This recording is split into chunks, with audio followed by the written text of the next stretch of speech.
Bueno, el tres cubano es un instrumento que se deriva de la guitarra del Renacimiento español, introducida en Cuba en el segundo viaje de Colón. Esto lo sabemos por las crónicas de El Pa de las Casas. Pero ¿por qué nosotros podemos aseverar que el tres se origina en Cuba, por cierto, y que además es el único cordófono de toda la familia de la guitarra que nace en nuestro país? Lo podemos afirmar por distintas razones que vamos a analizar brevemente. Parece ser que en el momento en que llegan los españoles en su segundo viaje, Cristóbal Colón, habían traído varios instrumentos en la península, es decir, de los que existían entonces en la península ibérica, como por ejemplo la bandurria, la guitarra propiamente dicha, que en ese momento tenía 4 órdenes de cuerda, la cuarta afinada a la octava, la tercera al unísono, la segunda al unísono y la prima sencilla. Nos preguntaríamos también, ¿pero por qué aseverar esto y no pensar que el tres pudo haber sido derivado de otro instrumento que vino con los conquistadores y que tenía 3 cuerdas? Porque en esta época y antes del descubrimiento, en España había varios instrumentos con 3 cuerdas. Por ejemplo, la cítola, que era un instrumento de 3 cuerdas doble, que servía para acompañar la poesía gallega.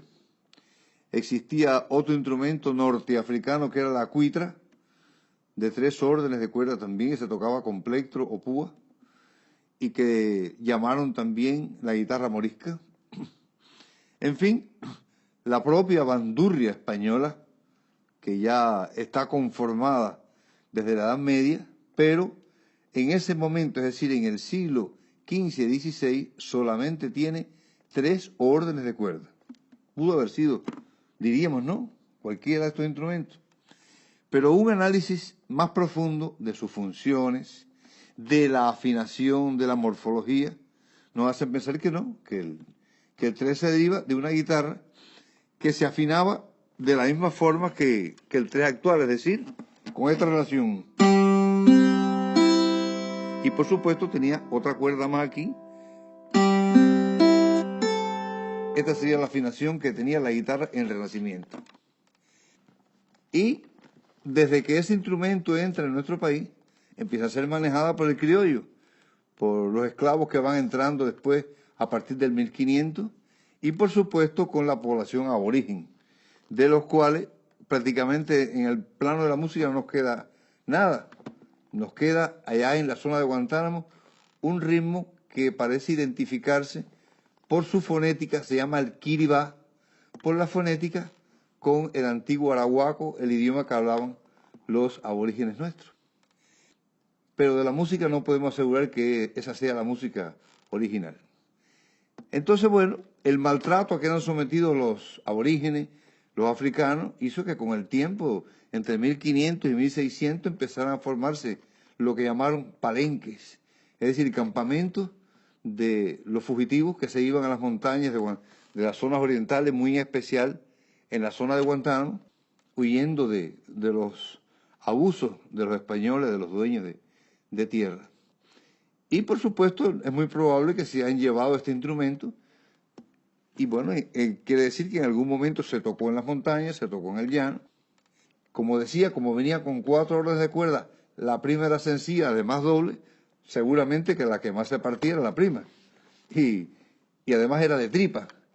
Y como quizás existían también estos instrumentos de 3 cuerdas, que mencioné antes, la cítola, la bandurria, quizás la cuitra, algún que otro instrumento que pudo haber venido, se dieron cuenta que, bueno, con 3 cuerdas se podía hacer la mínima expresión de un acorde. Un acorde se forma con 3 cuerdas. Son tres notas. Entonces, bueno, es posible que de esa manera, y con el paso de los años, esa encordadura y esa afinación quedaran. Es una de las pequeñas primeras demostraciones de que se corresponde esta afinación actual del tres con la afinación que traía ya esta guitarra. Desgraciadamente, ni en documentos, ni siquiera en cuadros, es decir, en la pintura. No tenemos nada que nos demuestre documentalmente el momento en que surge.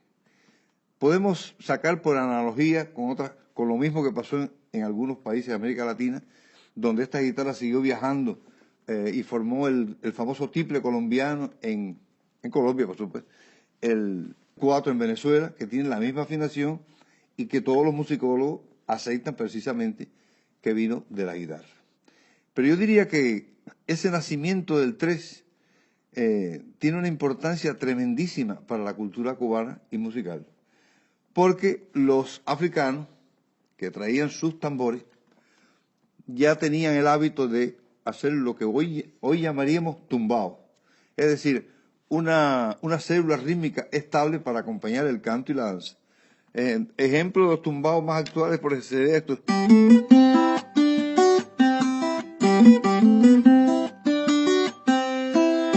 O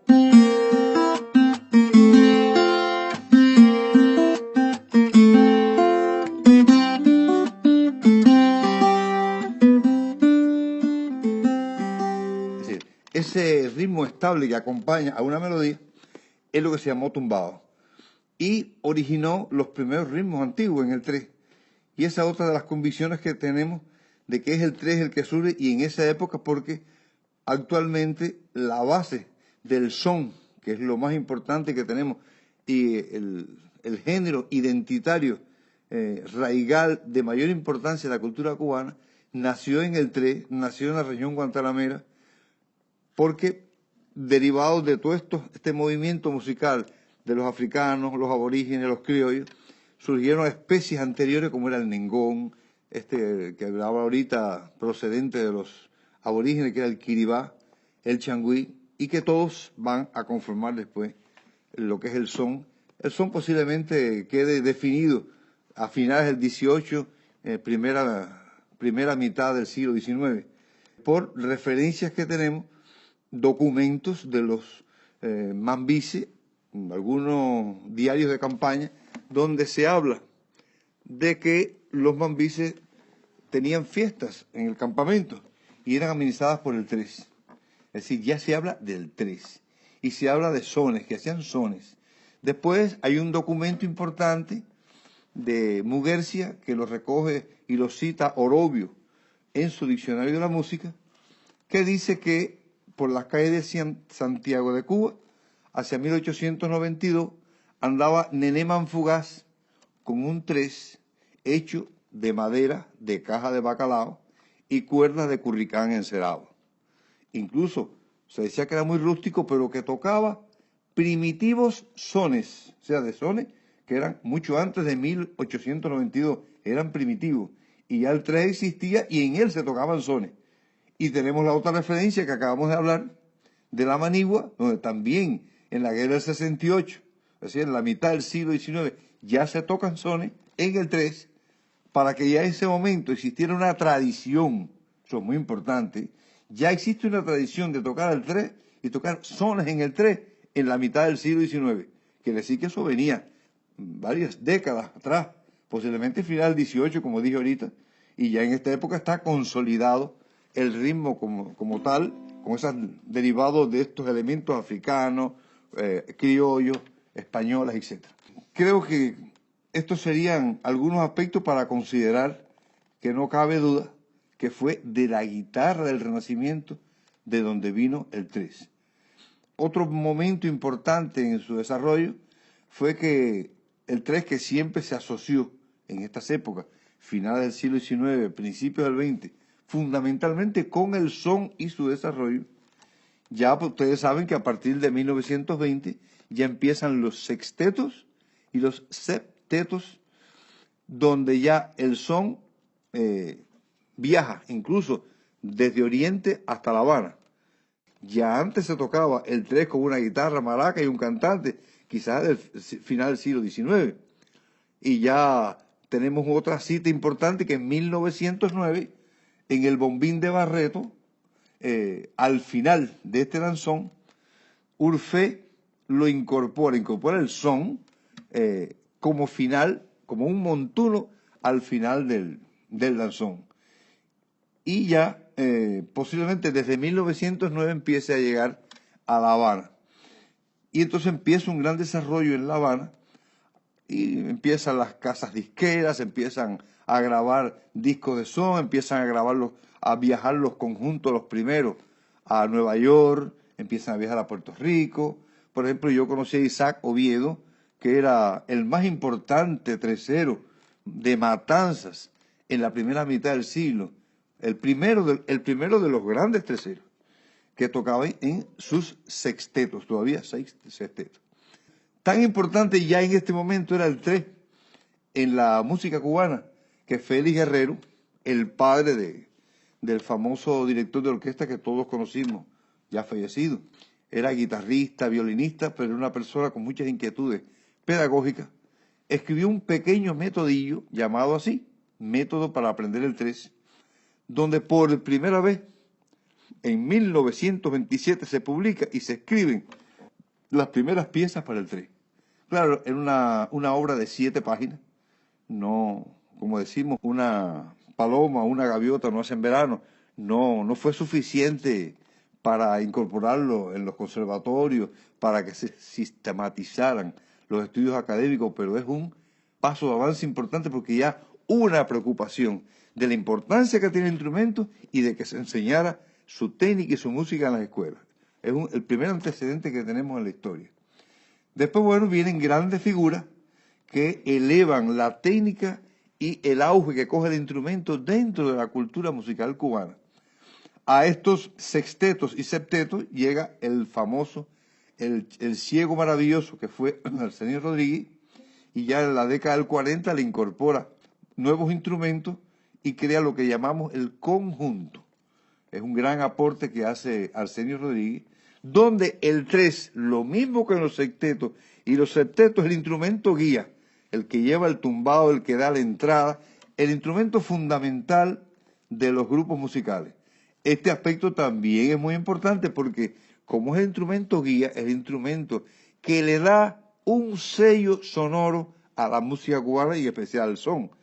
Porque ya la gente cuando oía la sonoridad del tres en sus primeras introducciones, como aquella, por ejemplo, que decía, etcétera, eso ya todo el mundo identificaba el son y ya esa sonoridad del tres característica va a ser muy importante. Y a partir de ese momento empiezan a pasar cosas como que cesa el periodo aquel del cine silente, comienza el cine sonoro y empieza a llegar por la vía de la música incidental de las películas, la música norteamericana de Gershwin y demás grandes compositores norteamericanos, con una armonía nueva e interesante que a su vez procedía de Claude Debussy, el francés, el más famoso, del impresionismo, cuya música llega a los Estados Unidos y causa un gran revuelo entre los músicos populares y empieza a añadir a la música de entonces, muy especialmente Gershwin, que fue la figura más importante y compuso la famosa Rhapsody in Blue y muchas canciones más.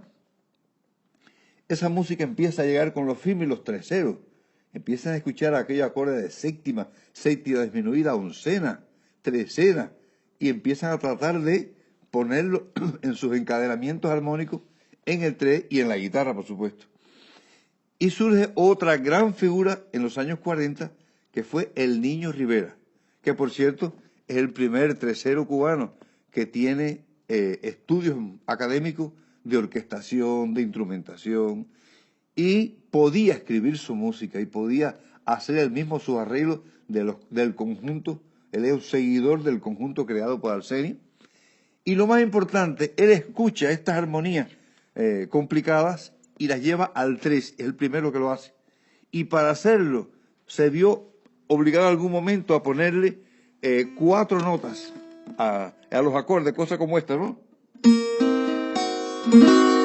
Si hiciéramos las tres notas sería, si le pusiéramos las 4, ¿ven? Eso es muy interesante, eso lo crea el Niño Rivera, esa nueva sonoridad de 4 notas en 3 cuerdas. Y bueno, pues todo eso le da un gran avance al instrumento. Y por supuesto, ya empieza un desarrollo empírico de una técnica totalmente empírica en todos los grandes treseros. Allá en Oriente tenemos al famoso Chito Latamblé, changuicero, sonero, la figura más alta del Oriente en esta época y hasta casi finales del siglo XX, que todavía estaba grabando música. Y con Chito tenemos el exponente más importante de la música autóctona de la región oriental, sobre todo del changüí. Y por supuesto, él tocaba los del son, tocaba el nengón y todos aquellos ritmos, y tocaba cualquier cosa en el tres porque tenía un gran desarrollo de la técnica. Entonces, estas son las figuras, con muchos otros más, porque es imposible mencionar la cantidad de treseros que había, la cantidad de septetos, conjuntos y toda esa serie de movimientos que había con el tres cubano. Pero yo diría que estos nombres, Isaac Oviedo, Arsenio Rodríguez, El Niño Rivera, Chito Latamblé y otros muchos más, son los que hacen los aportes fundamentales en ese periodo de la primera mitad del siglo. Desgraciadamente sucede en la década del 60, después del triunfo de la Revolución, que la guitarra eléctrica penetró muy fuertemente en los conjuntos de esta década, sobre todo por el gran auge que tuvo la música de los Beatles, y la juventud prefería mucho oír la guitarra eléctrica, y el único que mantenía el tres en el conjunto era Chapotín. Y no es hasta la década del 70 cuando surge el movimiento de la Nueva Trova y los grandes grupos, como por ejemplo Mayohuacán, Moncada, Manguaré, empiezan a tomar el tres junto con otros instrumentos latinoamericanos de púa o plectro. Bueno, le llamamos púa o plectro a al minicruel, ustedes lo saben, porque se toca el tres. Estuvo en gran auge que estos conjuntos que he mencionado de la Universidad de La Habana tenían estos conjuntos con instrumentos latinoamericanos.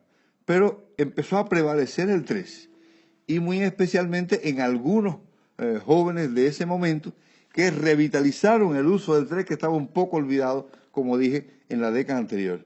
Y ahí surge la figura de Pancho Amat con el manguaré, surge Efraín Río, Cotó, bueno, una cantidad de jóvenes tremendo.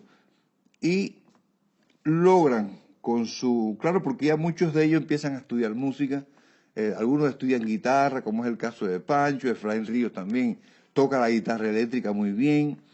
Todos estos jóvenes son como la continuidad histórica de esa técnica que nació empírica y la llevan a un desarrollo tan alto, junto con el uso del instrumento, que nunca pierde la preferencia del pueblo, y que además es el instrumento, vamos a decir, que revela con más fuerza la identidad nacional, que podemos afirmar, explicándolo un poco por las leyes de la dialéctica, que se producen cambios cualitativos y cuantitativos. Es decir, la cantidad de elementos nuevos, que son los cuantitativos, aportan una nueva cualidad al instrumento, a la música, y preparan las condiciones históricas para que estos instrumentos aporten una nueva sonoridad, pero a un nivel muchísimo más alto. Se produce lo que se llama en filosofía, en dialéctica, el salto de calidad. Yo diría que todos estos jóvenes ocupan un lugar muy importante, pero la figura de Pancho Amat indiscutiblemente fue en ese momento, y lo ha seguido hasta nuestros días, quizás la más importante de todas, por lo cual ha recibido muchas condecoraciones y reconocimiento en Cuba y fuera de Cuba, como tresero, como músico, compositor, arreglista, etc. Y esto, pues, prepara las condiciones, teniendo en cuenta que la guitarra ha estado unida siempre a este movimiento, desde la vieja trova, la nueva trova y toda la música popular cubana, y que ha habido otro movimiento paralelo, que es lo que denominamos Escuela Cubana de Guitarra, nacida de las manos y de la pedagogía del maestro Isaac Nicola, con la colaboración fundamentalísima de Leo Brauer y de otros alumnos importantes de esa época de él, que crean una metodología, una forma de decir lo cubano a través de la guitarra, y nos preparan a nosotros, los jóvenes de aquella época, que éramos guitarristas entonces, alumnos de Nicola, y nos dan una idea de cómo estos instrumentos, que desgraciadamente, en el caso del tres, es el más importante representante de la cultura musical, porque en él se genera el son y lo que los musicólogos han denominado como complejo del son. Cuando decimos así, estamos hablando de todas estas especies anteriores, es decir, el nengón, el kiribá, el changüí, la guaracha, el suku-suku, y todo esto tomado, es decir, uniendo los conocimientos que teníamos, la injusticia social, instrumental de estos instrumentos, porque también debíamos mencionar, aunque no es el tema fundamental de esta charla, el laúd, que era el protagonista del complejo del punto cubano, eran los dos instrumentos más importantes. El tres nacido en Cuba y el laúd por adopción, como una derivación también de la bandurria española, que no se estudiaban en los conservatorios, ni se escribía su música. Es decir, no se le había dado el lugar que merecían. Por eso nosotros nos dimos a la tarea con nuestra familia ya en el año 89, desde los años del año 83 hasta el 89, en conformar los métodos, hacer las investigaciones necesarias, y en 1989 quedaron creados los estudios académicos del tres y del laúd en la Escuela Nacional de Arte, como una respuesta académica, cultural, que se produce también gracias a la revolución y a la cualidad que nos dio la revolución, que nos preparó y nos dio las condiciones, vamos a decir, objetivas y subjetivas para que esto aconteciera. Y entonces, bueno, pues tomando la herencia tremenda de esta técnica empírica que nos han dado todas estas grandes figuras en la música popular, pues nosotros fundamos en el 89 la primera cátedra de estos estudios. Continuamos trabajando en eso y como ya estaba creado desde el año 76 el Instituto Superior de Arte, cuando estos muchachos terminaban el nivel medio, requerían seguir sus estudios y fue necesario trabajar muy intensamente para lograr en 1998 la licenciatura, crear la licenciatura en el Instituto Superior de Arte, hoy llamado también Universidad de las Artes. Pero también pasó otra cosa muy interesante, que se había creado un festival de la guitarra del año 82 y los muchachos también querían tener su festival. Nos dimos a la tarea de crear el Festival Plectro Habana, donde pudieran mostrar su talento, los estudios alcanzados. Y siguieron ocurriendo cosas, que entonces nos dimos cuenta que ya estaban creadas otra vez ciertas condiciones objetivas para que los niños desde pequeños en nivel elemental comenzaran a estudiar estos instrumentos. Y fue en el año 2009, luego de unos 3 o 4 años de escribir mucho y de trabajar mucho, que logramos tener los métodos, los planes y programas. Y en la escuela Cuba-Canadá de Quibicán, antigua provincia de La Habana, hoy Mayabeque, se creó la primera escuela de nivel elemental del tres y del laúd. Y ha seguido funcionando. Después esta escuela se trasladó a San Antonio de los Baños. Se creó otra nueva escuela que va por su segundo año de creada, que es Paulita Concepción, donde también se estudian estos dos instrumentos en el nivel elemental. Y ya creo que todas las autoridades culturales, tanto del CNAR, que es el Centro Nacional de la Enseñanza Artística, como el Viceministerio de Cultura, que se dedica a la enseñanza también, todos nuestros dirigentes han llegado a comprender que es necesario divulgar por todo el país. Ya estaba divulgada por muchas provincias, estaba fundada la escuela de nivel medio. Bueno, pues entonces ya ahora estamos creando condiciones y ya hemos instaurado en algunas de las provincias también el nivel elemental, para cerrar el sistema, nivel elemental, medio, superior y un festival de estos instrumentos. Yo pienso que, bueno, esta es un pequeño resumen de algo que para poder hablar ampliamente necesitaríamos quizás un curso entero, porque es que constituye una de las riquezas más hermosas de nuestro país, que el instrumento nacional, y digo nacional porque nosotros siempre estuvimos luchando porque el tres fuera reconocido como tal, y en Cubadisco, creo que hace 2 ediciones, por fin logramos que se denominara allá en Santiago como Instrumento Nacional Patrimonio de la Cultura Cubana al 3.